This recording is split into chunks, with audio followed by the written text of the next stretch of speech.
Do you know how old Jesus was when he was crucified? How long was his ministry when he preached and granted miracles?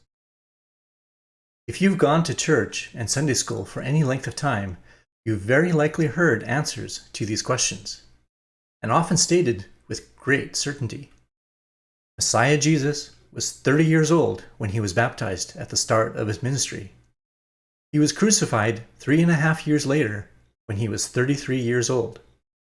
After all, it says so right in the gospel narratives, right? In this presentation, I want to take a close look at this subject and verify what is often taught and commonly believed. If you've watched any of my videos, you will know that I examine the details which are written in the Bible. I weigh Christian tradition and common assumptions against those details. Frequently, these traditions and assumptions are proven to be lacking and even outright wrong. Will that be the case here too? Stay with me to the end to find out. Now, I have to confess something. I've actually put off delving into this particular topic for several years. During my research, I found there are many theories offered. Details in the Gospels were used to prove a ministry length of 1 year, 2 years, 3 years, and even more. The crucifixion was placed in every year from 26 AD to 34 AD. I just assumed the topic was hopelessly confused and that there was not enough information available in order to determine a clear timeline. Honestly, I was more concerned with establishing the exact year of birth and crucifixion year because these tied directly into the 70 weeks prophecy in Daniel. I even released a 2-video series about the date hidden from history, which examines the evidences which I found. This presentation can actually be considered part 3 of that series. I'll include a link to these videos at the end of this presentation if you haven't watched those yet. So where exactly does the common belief come from that after a 3.5-year ministry, Jesus was crucified when he was 33 years old? I think it can be stated pretty simply. Luke 3, verse 23 says, "When he began his ministry, Jesus himself was about 30 years of age, being, as was supposed, the son of Joseph."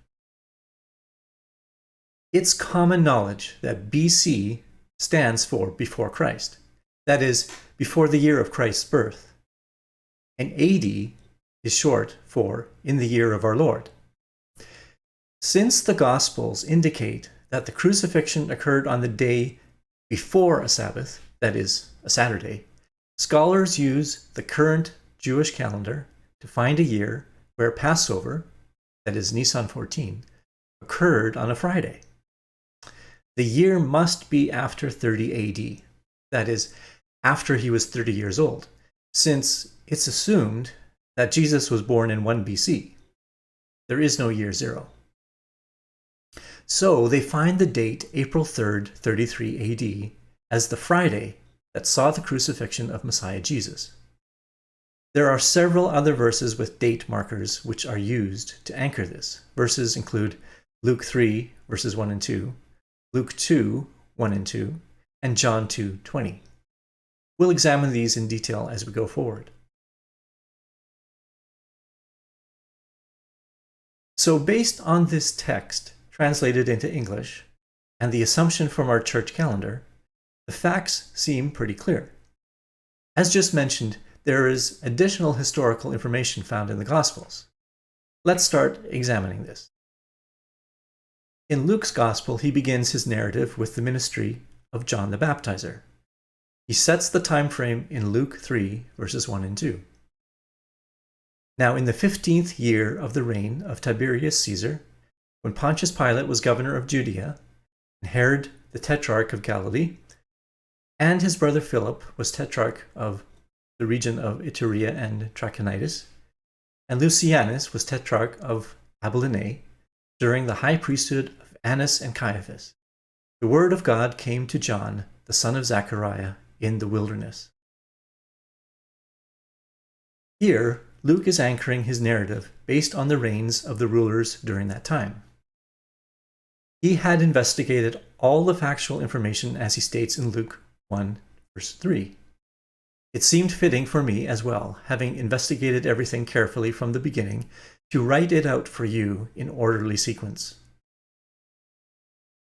He lists Tiberius Caesar, Pontius Pilate, Herod as Tetrarch of Galilee, Philip as Tetrarch of Iturea and Trachonitis, Lysanias as Tetrarch of Abila.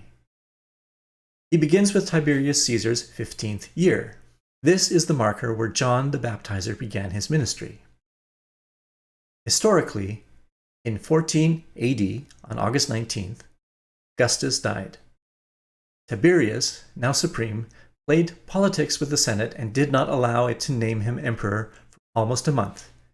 But on September 17, he succeeded to the Principate. He was 54 years old. We find that in the Encyclopedia Britannica.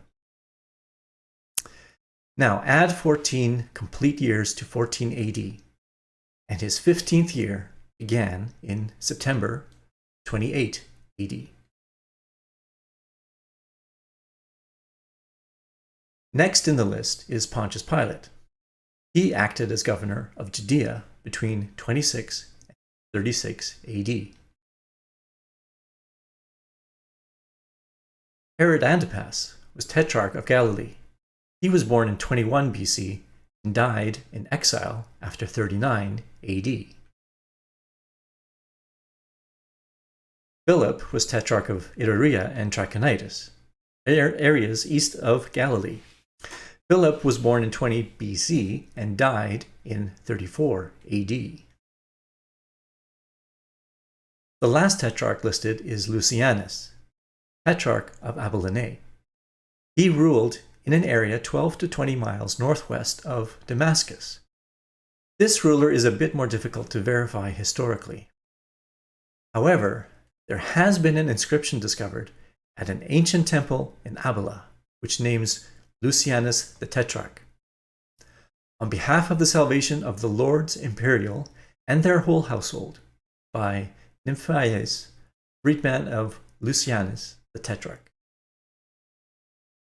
The Lords Imperial could be very well the joint rule of Tiberius and his mother Livia.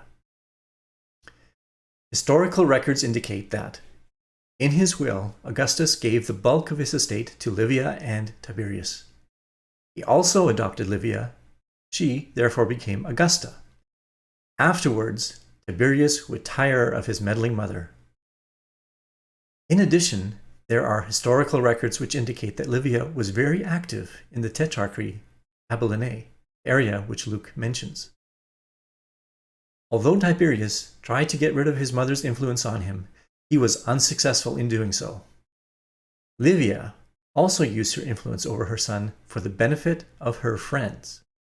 One of the most famous examples of this abuse of power is the case of Munitia Lucina, the wife of Gnaeus Calpurnius Piso, these Latin names, governor of Syria.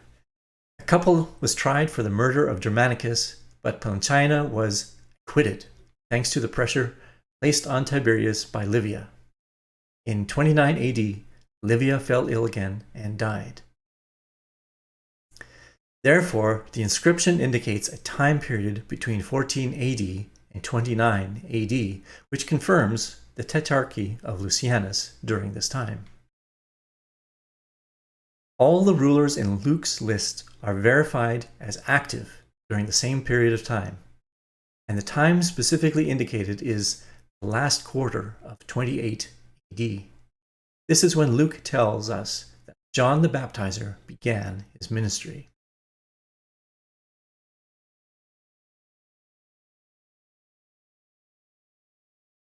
Later in the 3rd chapter, Luke then says, "When he began his ministry, Jesus himself was about 30 years of age, being, as was supposed, the son of Joseph."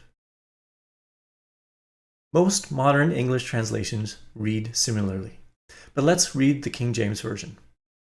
"And Jesus himself began to be about 30 years of age, being, as was supposed, the son of Joseph." So what does began to be actually mean? That's some pretty awkward grammar. And notice that it does not mention his ministry. It's missing from the verse entirely. Why are they so different? For the answer, we have to get somewhat technical and look at the Greek texts which underlie these translations. The King James Version is based on the Greek Textus Receptus. It was made using the few Greek and Latin manuscripts which were around in the 1600s, the time of the production of the King James Version. Almost all modern translations use something else, called the critical text of the New Testament in Greek. Manuscripts continued to be discovered over the following centuries. A lot display various differences, and that allowed more of these variances to be studied and a more comprehensive Greek version of the text to be constructed. The MGNT that is shown in the images is an examination of each Greek word of the critical text. This verse displays one such variance between the Greek versions. If you look closely and compare the placement of each Greek word, you will notice something very interesting. There is one particular Greek word which occurs in a different place. This word modifies a different concept in each sentence, which in turn leads to the different translations. That word is Strong's number G757, or Archomenos. Modern translations see this word as describing the person of Jesus and render it when he began his ministry. The Textus Receptus has the word describing his age and render it began being a certain number of years. If we look at the definition of the word, we see that it means to begin or make a beginning. The specific information of his ministry is not found in the definition. That is an interpretation added by the translators in order to clarify what they felt was the intent of the author. So the MGNT should really say something like, and Jesus himself was, when he began, about 30 years of age. And this is very close to how the King James Version translate the Textus Receptus. It is the decision of whether or not there should be a comma, which is the question. That is, what is the word actually modifying? Jesus or the number of years? If we move on to examine the Greek word translated about, which is Strong's G5616, or hosai, we find two main uses for this word. If it is describing numbers or measures of time, then it should be translated about, as it has been in these translations. But the word can also mean as though, like, or as. Simile, comparison. In several of my previous videos, I have compared the Greek with the Aramaic. And here again, I will compare what each says. Manuscripts in both languages have been discovered of similar age, so one was translated from the other very shortly after the original author penned it. It's very valuable to see if the Aramaic can shed further light on this issue. Here is the Aramaic grammatical analysis of the verse. Let's go step by step through each word to see what results. The text starts with the masculine pronoun he. It's followed by the common word used to start a new thought, so then. Next is the proper noun Jesus. So we have, so then he, Jesus. Then there is the third person masculine substantive, which simply means he was, or he was existing in the state of. And then there is the verb, the action word of the phrase. In this case, the verb is the past tense of to be, or to become, or to come into existence. Here meaning having become, or having come into existence. So what has he become? The next word tells us. It is the particle as, or like. Comparison. The comparison is completed with the next words, son of 30 years. This particular idiom of a son or daughter of a certain number of years is the common way to express age. However, here the focus is on son and having an additional meaning, which will be explained shortly. Altogether it reads, so then he, Jesus, was existing in the state of having become like a son of 30 years. All of the similar words are in place, as in the morphological Greek New Testament. However, the meaning is somewhat more clearly expressed. The main point is not that he was currently 30 years old, but that he had in the past reached a particular milestone and was now existing in that particular state. The words, as they are in Greek, can also express this particular meaning. However, not as they are commonly translated. And that is where all the English translations have missed the point of the verse. They have tried to rely on the most common usage of the words, and the meaning has become muddied. The Aramaic clearly gives us what the author intended to get across. We can almost be certain that Luke was not simply trying to say Jesus was of a certain age. He could have stated it much more clearly, as he did in the previous chapter. Luke 2, verse 42 simply states, and when he had become 12 years old. The Aramaic also states it very simply and concisely. So Luke was able to express very exact historical information and the specific age of a person when required. However, the way he was expressing the information regarding the 30 years must be somehow different in intent. Looking closer at the context, it is actually connected to what he had just related in the narrative, the baptism of Jesus by John. His baptism indicated the confirmation by God the Father that, you are my beloved Son, in you I am well pleased, and the Holy Spirit descended upon him in bodily form like a dove. This was according to the spiritual realm. Luke now stated that the physical realm confirmation had also been met due to the fact that Jesus had reached and passed a cultural milestone. He was now existing as a male, older than 30 years of age. He could be regarded as a teacher, or, if he had priestly duties, he could now officially perform them. The start of his ministry was validated. It is so much more than just stating he was 30 years old. There is another important reason for this long explanation as to why Jesus was not 30 years old at the beginning of his ministry. That is the fact that he was born in 6 BC. If he was 30 years old in 29 AD, then that would mean his birth had to have been in 1 BC, which is very problematic as there is no valid evidence for that year. In my 4th video in the 70 Weeks of Prophecy series, I gave several evidences that Messiah Jesus was born in 6 BC.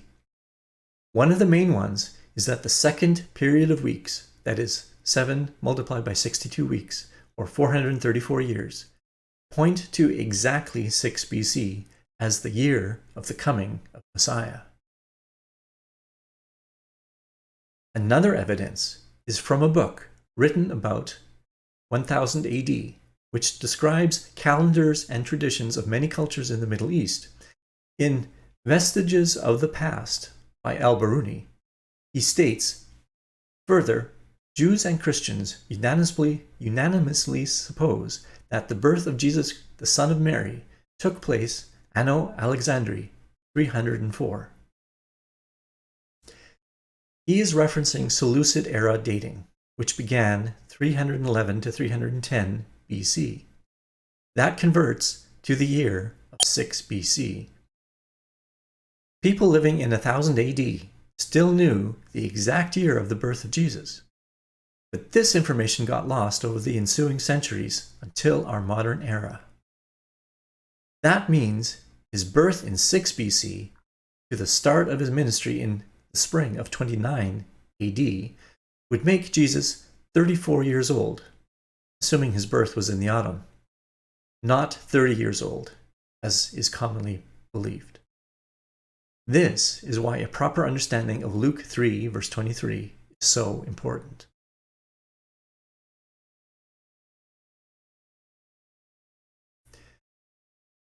So, we have determined 2 very key pieces of information in this timeline that is being constructed. The first is that sometime in the fall of 28 AD, into winter, saw the beginning of the ministry of John the Baptizer. Shortly after, Jesus is baptized by John, and he begins his own ministry.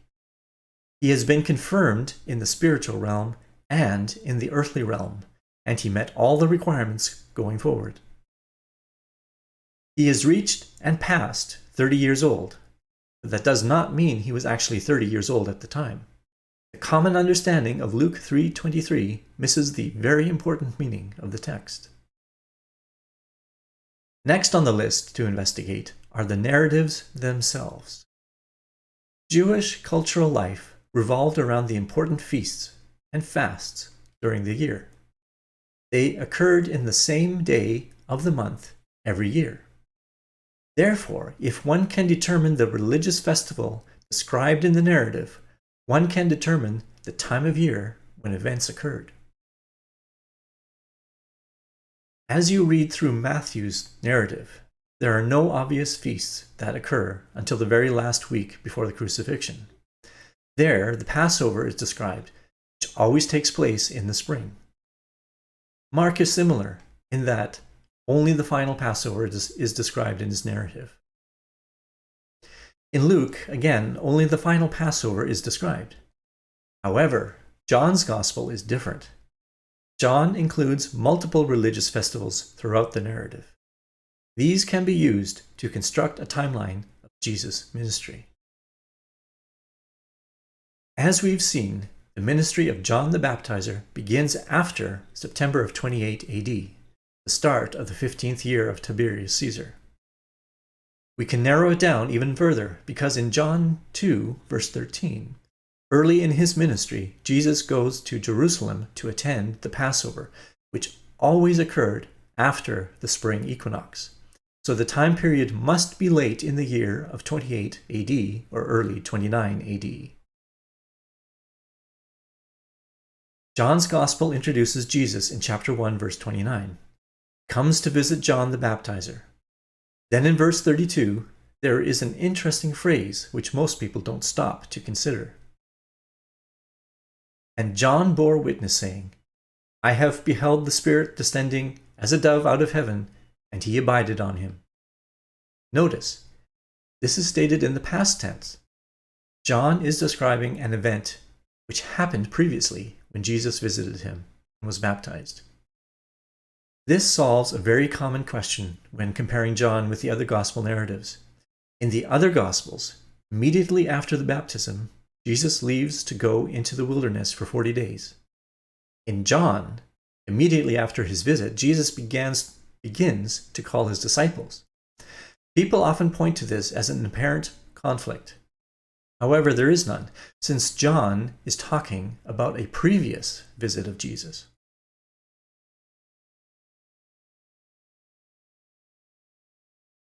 Shortly after this, first feast is mentioned.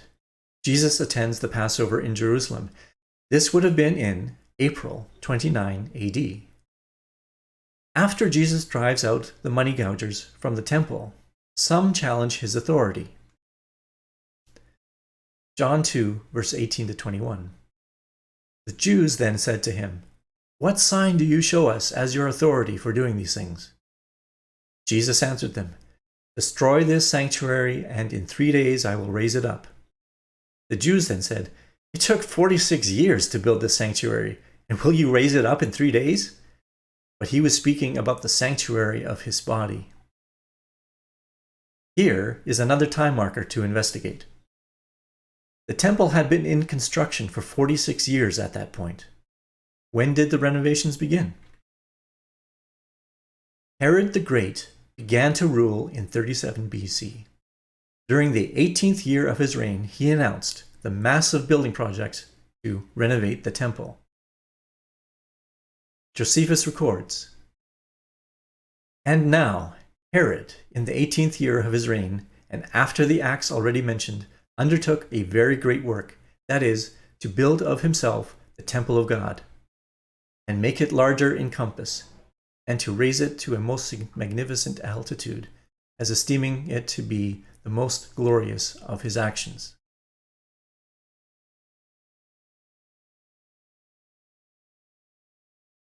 But the temple itself was built by the priests in a year and 6 months, upon which all the people were full of joy, and presently they returned thanks, in the first place to God, and in the next place for the alacrity the king had shown. They feasted and celebrated this rebuilding of the temple, and for the king he sacrificed 300 oxen to God, as did the rest, everyone according to his ability, the number of which sacrifices is not possible to set down, for it cannot be that we should truly relate it. For at the same time with the celebration for the work about the temple fell also on the day of the king's inauguration, which he kept of an old custom as a festival, and it now coincided with the other, which coincidence of them both made the festival most illustrious. Although the temple complex continued to see construction for many years, the initial phase of the actual temple was completed in a year and a half. Josephus describes the massive celebration that took place when it was complete. Herod the Great just happened to tie his own inauguration anniversary to the very same day. This is very likely why the general population kept track of the elapsing years, since it was such a huge accomplishment. Herod's annual festival brought it regularly to mind. Therefore, if the construction announcement took place in Herod's 18th year, starting from 37 BC, this would have been sometime in 20 to 19 BC. 1.5 years later, the initial temple construction was completed. This would have been in 18.5 to 17.5 BC, when the massive celebration took place. Going forward 46 years ends between 28.5 and 29.5 AD. The spring of 29 AD is within this period, when the Jews spoke about the ongoing temple renovation for 46 years.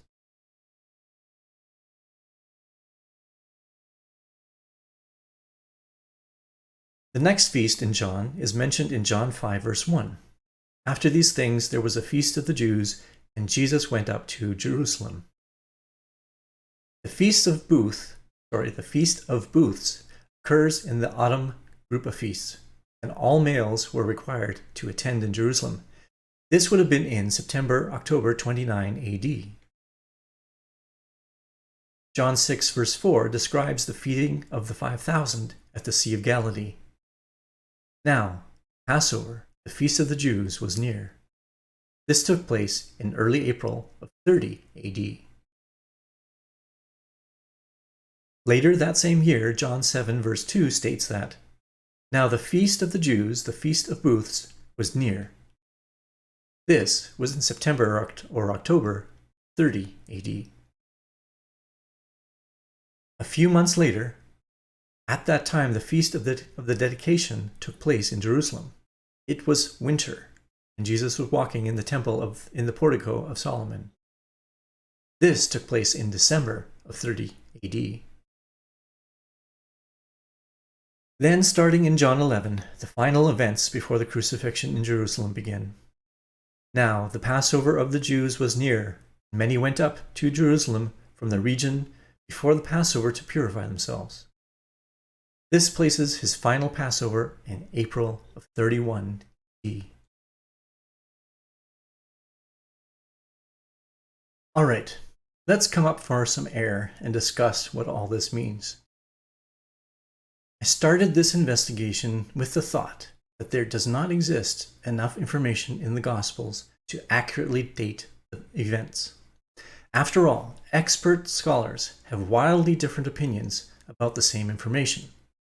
However, after examining all the facts contained within, we see that the ministry of Jesus began in 29 AD. It lasted a little over 2 years, with the crucifixion taking place in April of 31 AD. The common assumption that Jesus was 30 years old when he began a 3.5-year ministry and was crucified in 33 AD just cannot be seen from a simple examination of the text. Both Luke and John contain date markers which point to early 29 AD as the start of the ministry of Jesus. Many scholars have to assume that there are other feasts that the Gospel of John did not mention in order to extend the time of ministry so that the assumed 33 AD comes into view. But the narrative, as it stands, does not support this. The year of 31 AD for the crucifixion is absolutely consistent with all of my previous presentations. For the presentation of the date hidden from history, in particular, I could have presented this evidence as another significant proof. In it, I presented 10 areas of evidence for the significance of 31 AD. Here is a brief review. I encourage you to go through the 2 parts if you want a full development of each evidence. First, botany. Both Matthew and Mark record an incident during the week leading up to the crucifixion. Jesus was hungry and approached a fig tree but found that there were no figs to eat. Mark includes the detail that it was not the season for figs. This really does not make sense. That is, until you discover that there are 2 seasons of fig ripening in that area of Israel. The first occurs at the end of April. The second, the main harvest, occurs later in the summer. This proves that the Passover did not occur at the beginning of April 33 AD, but instead near the end of the month, April 25th, 31 AD. Historical evidence. The letter of Pilate to Emperor Tiberius in Rome, which is recorded by Orosius, shows that the year must have been 31 AD. Pilate writes about the entire situation in Jerusalem during the time of the crucifixion of Jesus and afterwards, including the growth of this new religion. Tiberius decided to sanction this new religion and proposed that the Messiah be added to their pantheon of gods. Sejanus, a high-ranking senator, strongly disagreed with this and other matters. He used his influence in the Senate to cause such problems, even to the point of revolt. Tiberius had him executed in October of 31 AD. Even if this narrative is not entirely accurate, Orosius wrote this in the 4th century and specifically tied the crucifixion to the year of 31 AD. Geological evidence. In recent years, the layers of sediment at Qumran near Jerusalem have been studied. If an earthquake occurs, the recent topmost sediment layers are disturbed. Then, orderly sediment layers continue to be laid down as more years go by. These disturbed layers can be analyzed, and this is how the dating of earthquakes is done. The Gospels record that at the time of the crucifixion, a very strong earthquake took place in the region. The sediment layers in Qumran show that this happened in 31 AD. Astronomical evidence. The Passover always occurs during the full moon, always on the 14th of the month of Nisan. A lunar eclipse, by definition, can only happen during the full moon phase. There are historical records that a lunar eclipse did happen on the date of the crucifixion.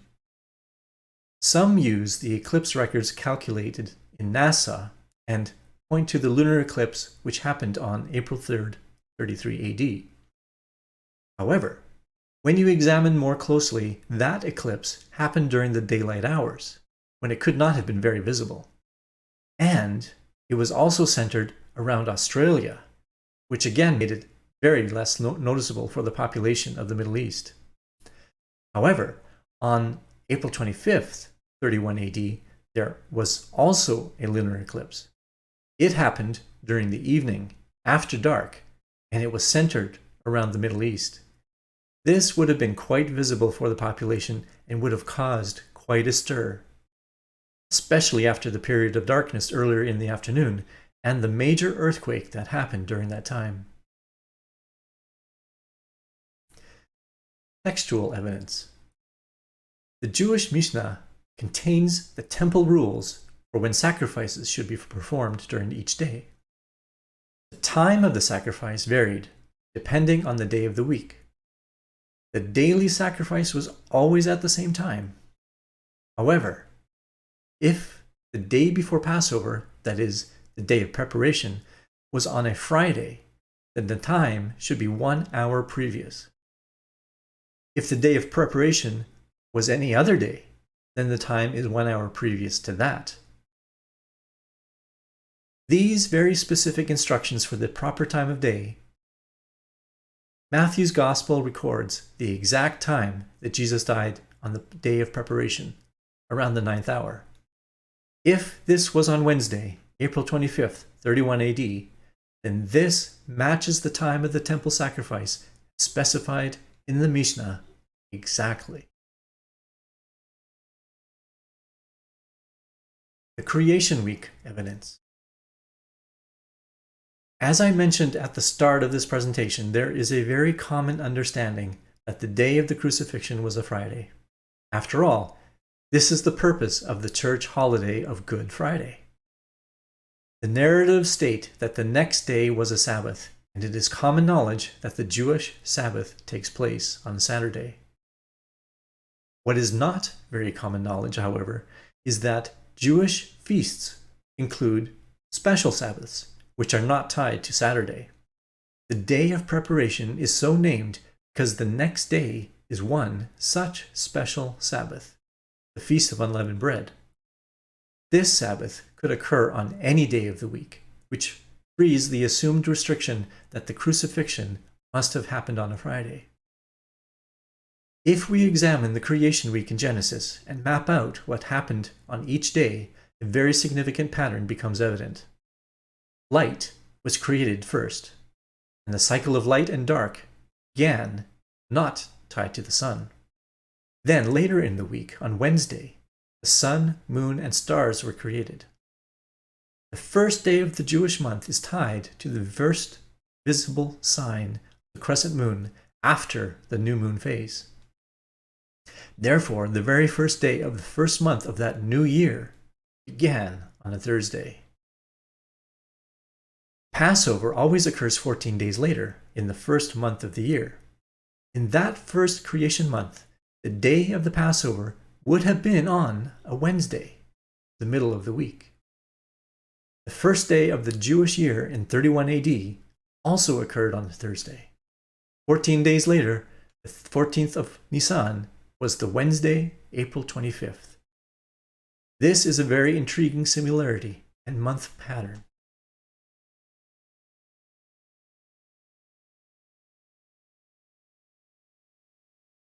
The Exodus evidence. God gave instructions to the new nation of Israel during the Exodus from Egypt. He outlined very specific rules that the spring feasts should be held at the time of ripe winter barley, and that Passover should always be on the 14th of the first month of the year. Using the various time markers in the narrative, the specific pattern of the month can be worked out. One discovers that the Exodus happened on a Wednesday. This particular month pattern matches that of the creation week and 31 AD. This is now 3 very significant events which happened on the same day of the month, and each in a month with the same pattern of days. The special significance of this particular month pattern becomes evident and signifies God's special work of salvation for his people. Pattern of human history.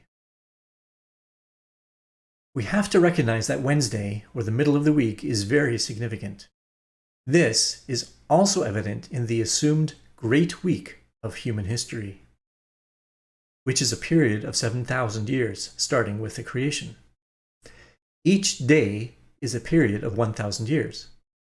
If the first year of creation was in 3970 BC, I proved this in other presentations, then 31 AD is the very last year of the fourth day. The fourth day is the middle of the Great Week.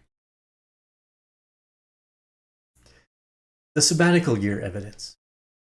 31 AD is also year 4 of the sabbatical year cycle, also explained in another presentation. So year 4 is the middle of the week of 7 years. With the crucifixion occurring on the 4th day of the week, that is Wednesday, this is also the middle of a 7-day week. The crucifixion is shown to be the pivot point of the entirety of human history. It is the middle of the week in multiple periods of time. This only becomes evident, however, when using the proper Jewish calendar based on the ripeness of the winter barley, again explained in other presentations. The eclipse event sign evidence. The final evidence that shows that the crucifixion must have been in 31 AD is the evidence of the eclipse event sign. This is based on what I discovered more than 15 years ago now, and it still is not well known. It has nothing to do with blood moon eclipses, although there is an aspect where blood moons or total eclipses are significant. The basic premise is this: God has used the motions of the earth and moon and their relationship with the sun in such a way as to mark significant events in the life of his chosen people of Israel. God gave very specific instructions to the Israelites regarding the appointed times of feasts which happen every year. These feasts are tied to the phases of the new moon and the full moon. Solar eclipses can occur at the new moon phase. Lunar eclipses can occur at the full moon phase, so there are times when eclipses happen coincidentally on Jewish feast days. One can go through the historical record of the history of the Jewish people and discover that a lot of significant events happen in years where there are series of eclipses on the feast days of that year. In addition, these eclipse feast day matches can happen in the following years as well. So what one finds is the year of the significant event is the first year of a group of eclipse matches. But you have to be careful. Not every year where there is an eclipse match will it mark a significant event. It could not be used to foretell the future, if this had been actually known before this generation.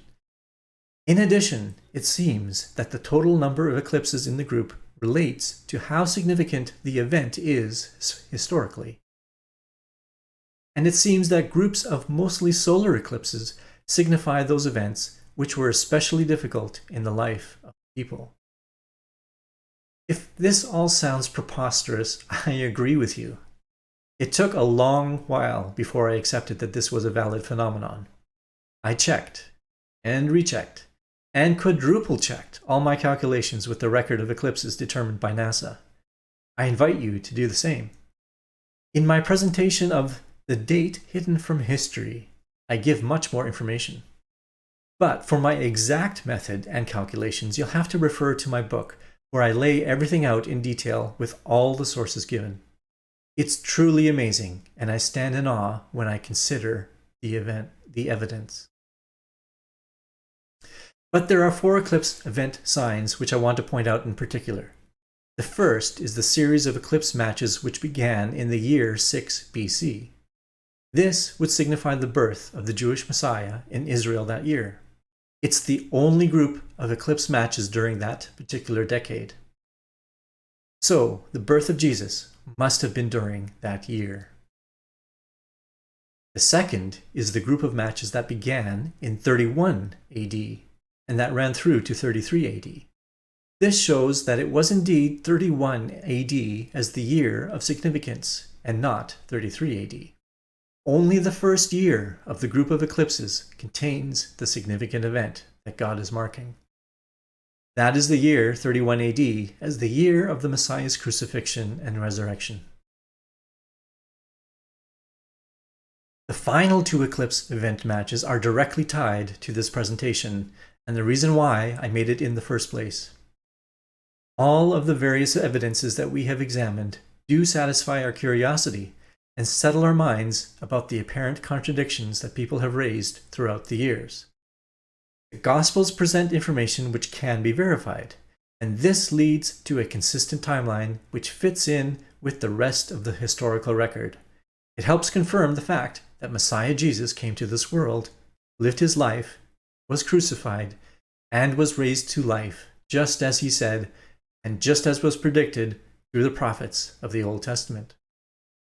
When one considers all of these evidences and then add in the newly discovered eclipse event signs, there is an exciting realization. If God has indeed used this method to mark significant events in the life of his chosen people of Israel, then he very well would continue to mark events in this fashion. There are two upcoming groups of eclipse event signs. The first is a small grouping of solar eclipses solar eclipse matches expected to occur in 2025. Groups of solar eclipse matches usually have marked a particular hard time in the life of the people. The next group of eclipse matches happens 7 years later in 2032. It is very interesting that this particular grouping contains the most eclipse matches in all of the group of eclipse matches that I have researched. It also contains the most blood moons or total eclipses of any grouping that I have seen, even for the Messiah's birth and death and resurrection. If the number of eclipse matches relates to the significance of the event, the expected significance of 2032 could see extremely important events occur. To be clear, this is not a prediction. It awaits confirmation that those particular years have significant events for the people of Israel. However, as it states in Proverbs, it is the glory of God to conceal a matter, but the glory of kings is to search out a matter. If you've hung out with me to the very end, we have indeed searched out matters which were concealed. See you next time.